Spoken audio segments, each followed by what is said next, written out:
Selamat pagi Bapak Ibu para sahabat Majelis Pendidikan Katolik Jakarta. Biasanya kami sebut sebagai sahabat MPK KAJ. Hari ini kita sangat berbahagia karena di samping saya sudah ada Suster Mukti Kondo Sasmito Osu.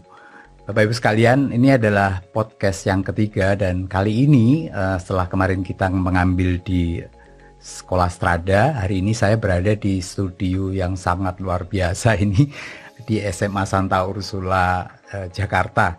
Studionya sangat luar biasa nih, hebat dan mengagumkan. Hari ini kita akan berbicara dengan Suster Mukti, tema-tema seputar pendidikan. Selamat pagi Suster ya.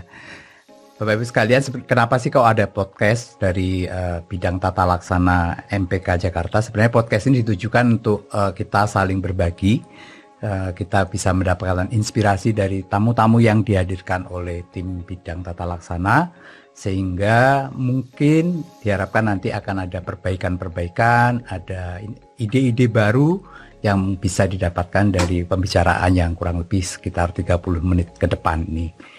Kita akan mulai dan sebelumnya saya akan minta izin Suster, saya akan membacakan dulu CV dari Suster Mukti Kondo Sasmito.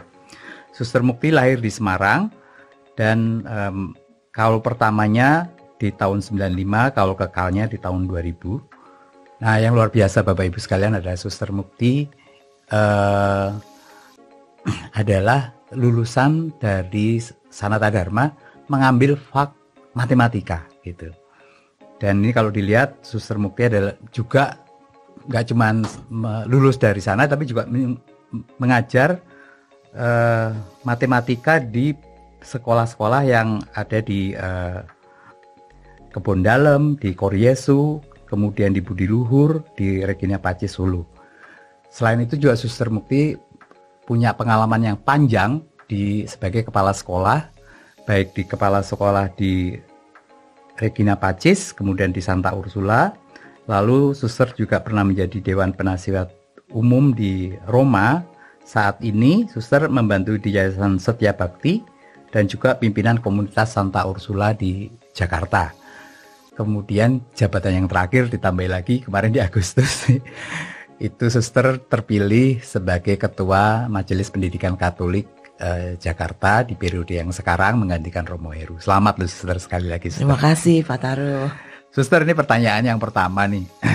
Suster, kenapa menyukai pelajaran matematika?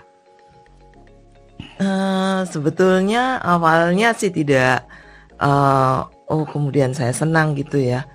Tapi waktu saya sekolah di SMP terutama, saya itu punya guru matematika tuh yang sangat menarik, menyenangkan, dan membuat anak-anak itu senang belajar matematika. Nama beliau itu Pak Sarno. Pak Sarno. Ya, waktu itu saya masih bersekolah di SMP Dominico Savio Semarang. Oh, di Semarang Saudara ya? Ya, Saudara.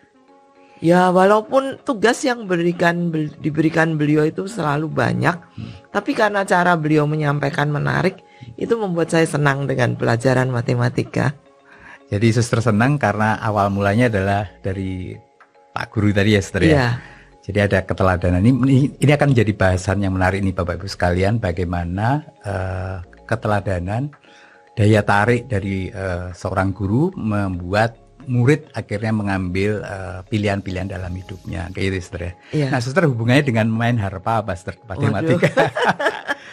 Bapak Ibu sekalian, Suster ini jago main harpa loh nih. Aduh, saya malu sekali kalau dibilang jago. Saya ini sedang belajar awal, baru tahap awal. Sebetulnya karena saya memang senang musik, bermain alat musik tuh saya senang.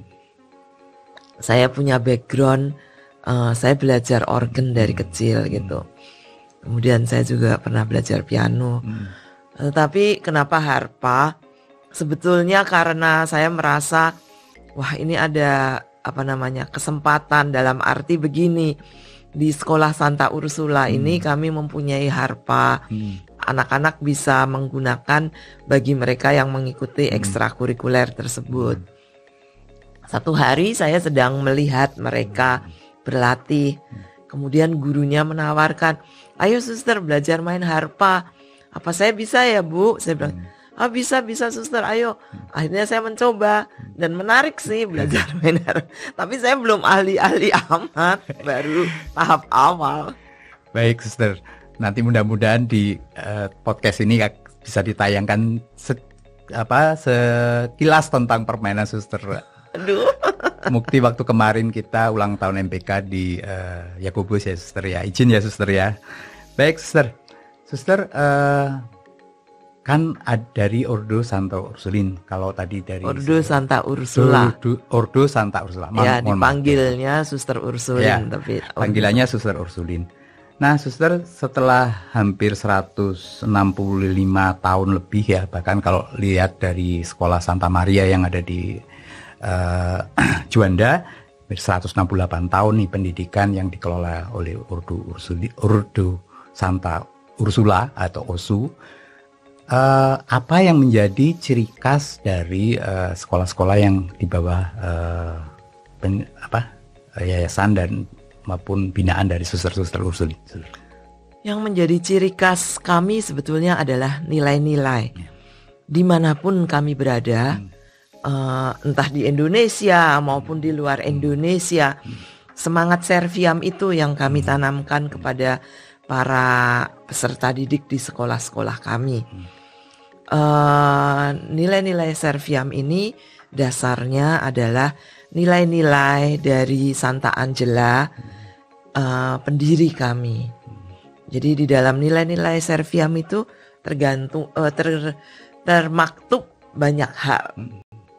Jadi antara lain misalnya tentang cinta dan belas kasih, kemudian tentang integritas, tentang persatuan, tentang totalitas, tentang pelayanan, ketangguhan, begitu.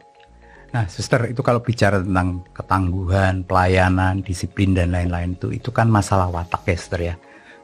Bukan hanya pikiran tapi juga watak tuh. Nah, pendidikan watak ini saat ini menjadi sesuatu yang lagi pendidikan watak atau karakter itu kan menjadi sesuatu yang lagi hype nih, lagi dibicarakan, sementara Ursulin sudah hampir lebih dari 150 tahun menekuni hal itu. Mengapa itu tetap relevan dari zaman ke zaman, Sister? Itu tetap relevan karena yang kita hadapi itu adalah manusia ya. Maksudnya kita nggak hanya berhadapan dengan robot yang bisa diatur cara berpikirnya atau bagaimana, tetapi ini adalah manusia yang punya hati, punya budi, punya pikiran, sehingga watak atau karakter seseorang ini yang perlu kita bina, karena dengan watak ini nanti akan mempengaruhi cara berpikir, cara bertindak dan berperilakunya. Sehingga kami melihat bahwa hal ini penting. Meskipun untuk kami keseimbangan baik pengembangan budi, kehendak, pikiran itu adalah sesuatu hal yang tidak bisa dipisah-pisahkan satu sama lain. Jadi kita tidak bisa mengatakan bahwa pendidikan watak nomor 1 tidak perlu pendidikan budi, tidak perlu pendidikan kehendak, itu tidak. Semuanya menyatu dan kita harus menyelaraskan semuanya. Baik, suster, kalau demikian kan tentu para suster tidak bisa sendiri begitu ya. Jadi artinya ada unsur guru, ada unsur tim pendukung pendidikan yang lain. Nah, bagaimana juga mungkin orang tua begitu ya, suster. Bagaimana ini menyatukan gerak dan langkah daripada semua pihak ini untuk mendukung para anak-anak didiknya, sehingga mohon maaf nih kalau saya sampaikan, lulusan dari sekolah-sekolah yang dibina oleh suster-suster Ursulin itu punya ciri khas yang hampir sama lah menurut saya di seluruh dunia tadi. Biasanya kami itu di awal tahun ajaran baru kami mengundang orang tua begitu ya Pak. Ya mungkin ini sudah biasa dilakukan di sekolah manapun juga. Tapi bagi kami mengundang orang tua itu adalah suatu bentuk kita mau membentuk atau membantu tepatnya para peserta didik kita untuk berkembang bersama. Jadi kami berikan penjelasan dan kami ajak supaya para orang tua juga terlibat.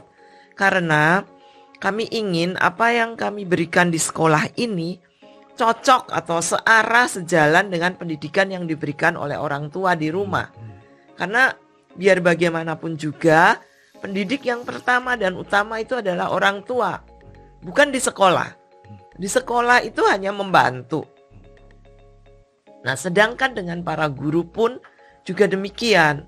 Pada awal mereka masuk, kami menjelaskan semuanya tentang visi misi kami, tentang apa yang menjadi nilai-nilai di tempat kami, sehingga kita bisa jalannya itu bersama.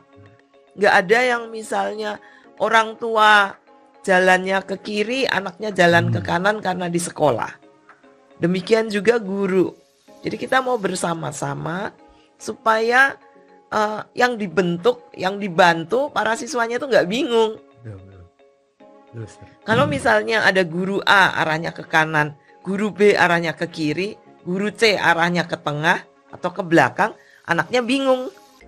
Jadi kita harus menyelaraskan dulu satu tujuan, satu pemikiran, jalan pikir dalam arti satu visi dan misi. Begitu. Jadi memang dalam pendidikan itu yang paling utama adalah bagaimana proses penyelarasan itu ya, Sister ya? Atau gimana, Sister? Iya, artinya maksudnya tuh supaya dalam arti cara sederhananya anak itu nggak bingung. Di rumah begini, di sekolah begini, nanti mereka bingung. Kita selaraskan dulu bahwa apa yang mau dibentuk itu kita bentuk bersama. Atau kita bantu anak-anak ini berkembang yang selaras dengan apa yang mau kita inginkan, yaitu sesuai dengan apa yang dikatakan Tuhan Yesus sendiri, bahwa menjadi manusia yang hidupnya dengan penuh kelimpahan. Kelimpahan dalam arti dapat berkembang sesuai dengan harkat dan martabatnya sebagai manusia pada saat diciptakan oleh Tuhan. Baik, Suster, masih tentang Ursulin dan pendidikan. Mengapa memilih di sekolah-sekolah yang di tema-tema di pendidikan dasar dan menengah itu menjadi objek daripada suster-suster Ursulin? Itu karena sesuai dengan misi yang dipercayakan gereja kepada tarekat kami, yaitu pendidikan kaum muda. Jadi sebetulnya bukan hanya melulu sekolah bentuknya bisa berbagai macam. Misalnya pembentukan kaum muda juga bisa lewat asrama, bisa juga lewat pendampingan orang muda kategorial di paroki juga bisa. Tapi memang secara khusus kami itu bergerak di dunia pendidikan dalam berbagai bentuknya untuk pembentukan kaum muda. Jadi memang kebanyakan dari kami itu adanya di pendidikan dasar menengah. Tapi kami juga punya universitas sih Pak. Sekolah tinggi lah untuk di Indonesia gitu. Baik, Sister. Nah, kalau salah satu ciri khas dari yang saat ini masih dipertahankan itu adalah di kawasan ini, Bapak Ibu sekalian, di SMP dan SMA Santa Ursula itu adalah masih menerima hanya wanita, begitu ya. Tradisi ini menarik ini, karena saya nggak bisa nyekolahkan anak di sini karena anak saya laki-laki. Suster, tradisi ini bertahun-tahun dan tetap dipertahankan, gitu ya, dan menjadi ciri khas yang menarik, gitu. Mengapa, Suster, tetap dilakukan? Jadi kalau kita ingat mengapa waktu itu Ursulin datang ke Indonesia, itu antara lain yang ditulis oleh Vikaris Apostolik pada zaman itu, yaitu untuk membantu mendidik anak-anak perempuan di sini. Karena dengan mendidik anak perempuan itu bayangannya Bapak Vikaris waktu itu adalah itu mendidik banyak orang. Karena kalau dia berkeluarga, jadi nanti mendidik anak-anaknya, sehingga dia tidak akan hanya mendidik diri sendiri, tapi akan mendidik banyak orang. Itu dampaknya yang cukup besar. Tapi dalam perkembangan zaman, tentu saja kita juga perlu mendidik anak-anak pria gitu ya, laki-laki.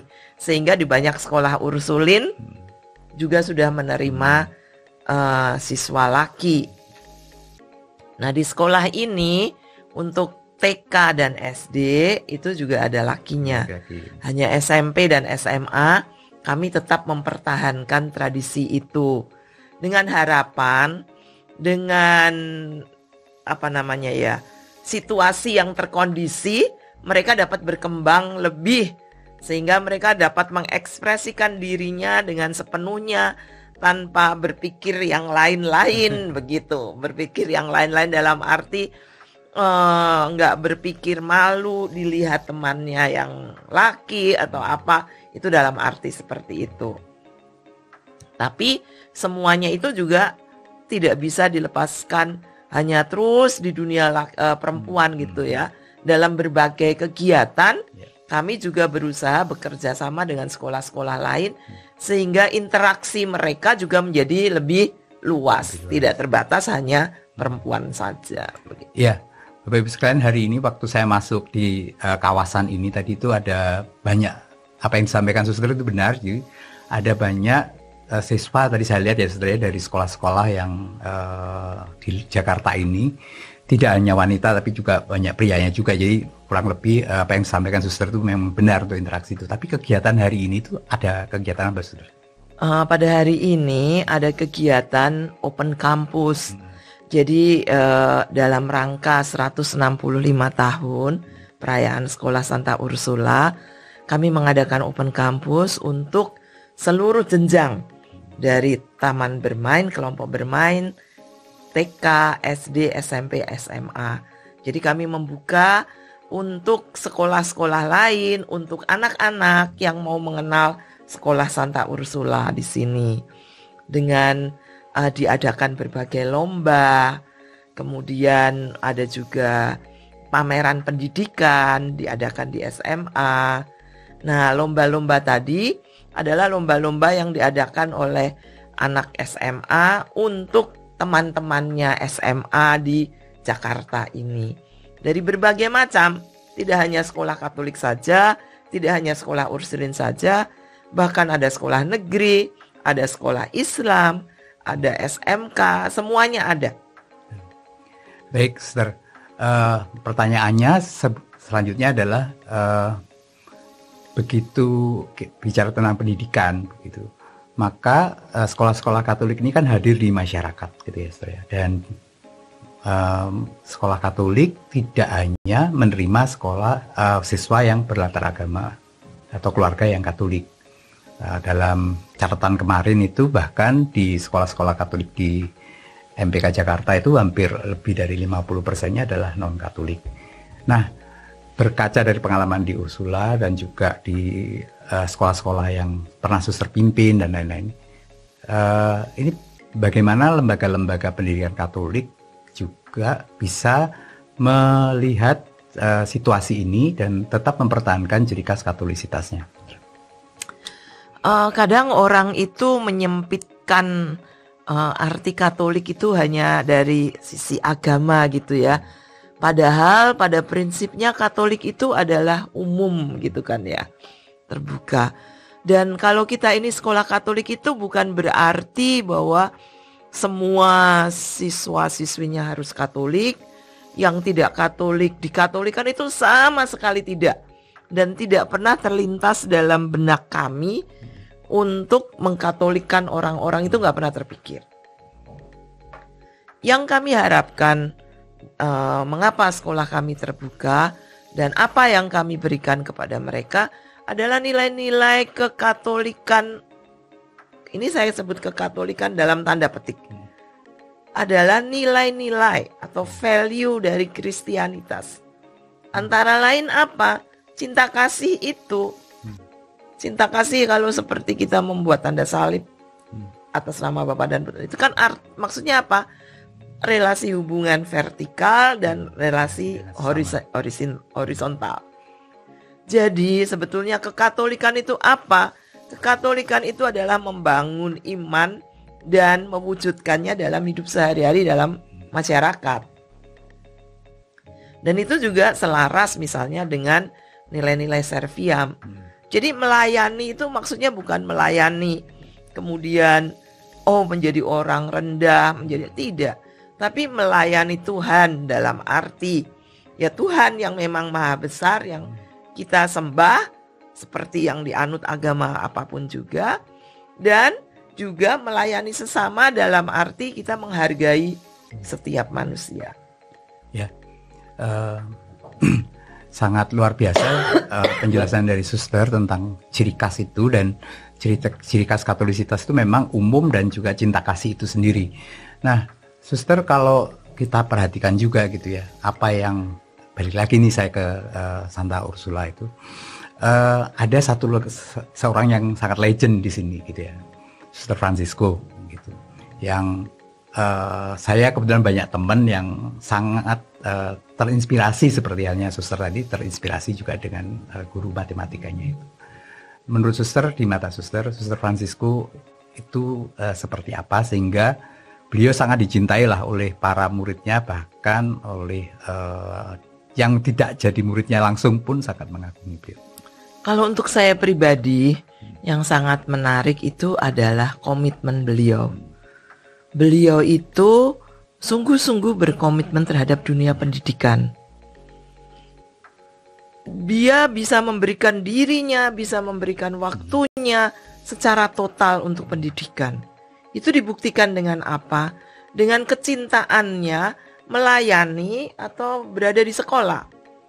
Setelah beliau selesai di Santa Ursula Jakarta, beliau masih melayani di sekolah Santa Ursula BSD, bahkan sampai sekarang. Di usianya yang menjelang 90 tahun, bisa dibayangkan setiap hari dari Jalan Pos ke BSD, pulang pergi. Dia jalani, dan dia karena cintanya pada dunia pendidikan. Itu yang menurut saya luar biasa. Ya bagi saya yang terutama itu, kalau Suster Francisco sudah komit terhadap sesuatu, dia menjalankan sampai tuntas. Nah, pelajaran yang menarik ini Suster ya, totalitas itu diwujudkan dengan komitmen, dan dasarnya adalah sebenarnya ada cinta itu ya, cinta sendiri terhadap dunia pendidikan. Nah, Suster, di tantangan ke depan itu adalah di bidang pendidikan ini, di lembaga-lembaga penyelenggara pendidikan Katolik Jakarta ini adalah ada perbedaan di antara sekolah yang satu dengan sekolah yang lain gitu ya. Mungkin perbedaan dari sisi kemampuan, dari segi captive market dan lain-lain. Nah, Suster sebagai ketua MPK yang baru melihat ini bagaimana Suster, dari apa yang kita bisa lakukan Suster? Perbedaan itu saya rasa bukan sesuatu hal yang buruk ataupun disesali gitu ya. Seperti sebetulnya contohnya nih rumah makan ya, warung deh. Pokoknya yang untuk tempat kita makan. Kan macam-macam nih ya Pak. Ada yang warteg, yang kita sebut warteg. Oh ya laris tuh. Ada yang disebut misalnya entah rumah makan apa gitu, atau restoran apa, ya kan tergantung pangsa pasarnya. Tapi yang menurut saya penting adalah bagaimana di setiap daerah atau di setiap tugas yang dilakukan, dilayani dan dilakukan dengan sepenuh hati. Saya bayangkan si ibu yang misalnya yang melayani di warung Tegal, di warteg itu kan dia menjalankan juga dengan sepenuh hati. Bahkan kalau yang di warteg itu kalau saya baca sering terjadi banyak kisah hidup yang menarik kan ya Pak. Ada yang mungkin si ibu itu penuh kasih, memberikan makanan dan sebagainya. Nah demikian juga sekolah Katolik. Saya membayangkannya adalah ya mari kita berkembang sesuai dengan situasi dan kondisi masing-masing.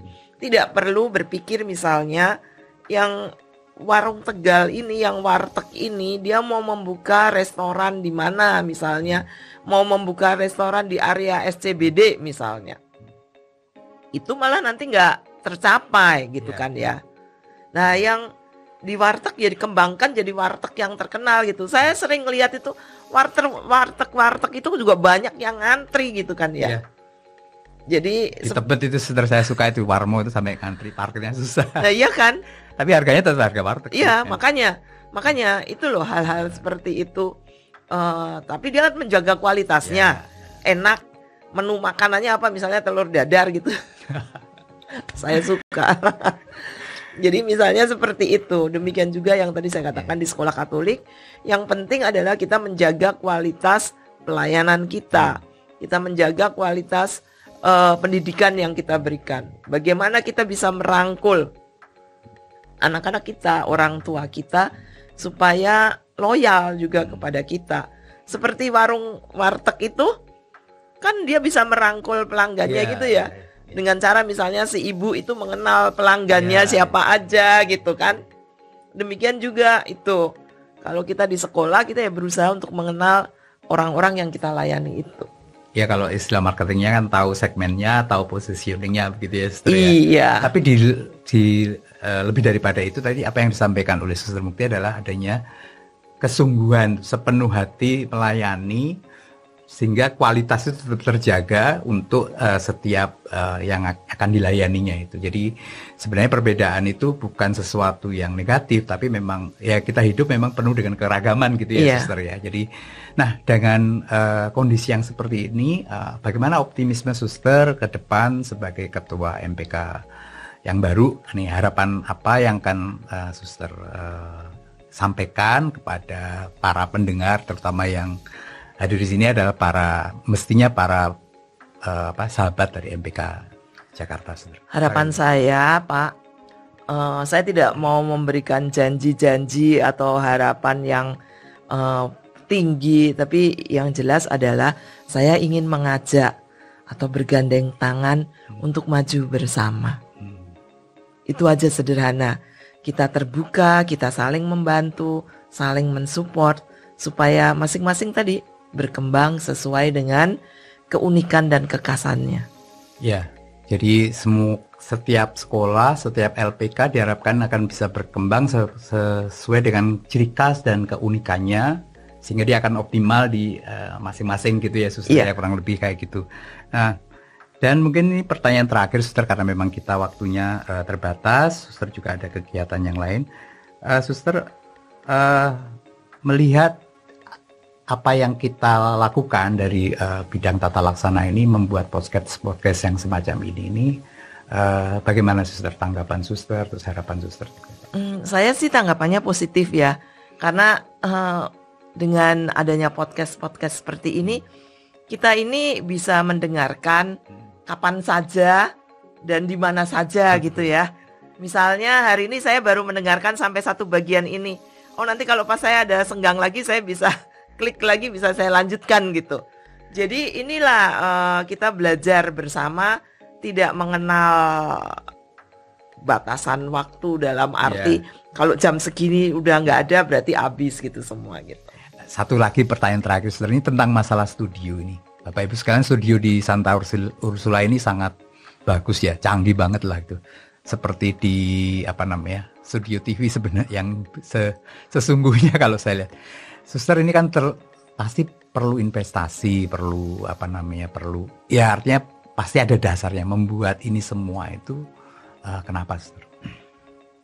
Yang jelas, Pak, ini salah satu bagian dari Sekolah Santa Ursula beradaptasi, melakukan perubahan dalam pendidikan gitu. Karena kami melihat sekarang ini metode pembelajaran itu tidak hanya selalu mengajar di depan kelas menggunakan kapur gitu misalnya. Nah, studio ini juga diharapkan dapat membantu guru-guru ataupun para siswa berdinamika, belajar lebih baik lagi gitu. Nah, seperti yang kita lakukan sekarang ini kan sebetulnya juga merupakan suatu pembelajaran ya Pak, yang nanti bisa dipakai untuk belajar oleh orang-orang yang lain. Demikian juga guru-guru kami ataupun para siswa, begitu. Baik, jadi ini adalah contoh berubah gitu ya, Suster ya. Iya. Beradaptasi dengan perubahan zaman karena memang situasi pendidikan saat ini kan tidak lagi sama seperti dulu. Banyak cara yang bisa diberikan, yang bisa dilakukan untuk menyampaikan materi-materi dan tentunya tetap relevan dari zaman ke zaman. Karena waktu, Suster, jadi hari ini podcastnya terpaksa harus diakhiri gitu. Dan sekali lagi terima kasih Suster Mukti karena sudah memberikan banyak inspirasi pada kami semua. Mungkin yang ingin Suster sampaikan kepada kita terakhir Suster, apa yang menjadi ajakan Suster terutama ke para stakeholder MPK Jakarta ini Suster. Silakan Suster. Mari maju bersama. Begitu. Baik, Bapak Ibu sekalian, mari maju bersama di bawah kepemimpinan Suster Mukti sebagai Ketua MPK KAJ yang baru. Terima kasih atas waktu yang sudah diberikan kepada kami. Terima kasih ke Santa Ursula, terima kasih Suster Mukti. Terima kasih juga saya diundang untuk ikut podcast ini Pak Taru. Ya, kita akan ketemu lagi Bapak Ibu sekalian, para Romo Suster di podcast MPK selanjutnya. Terima kasih, Shalom.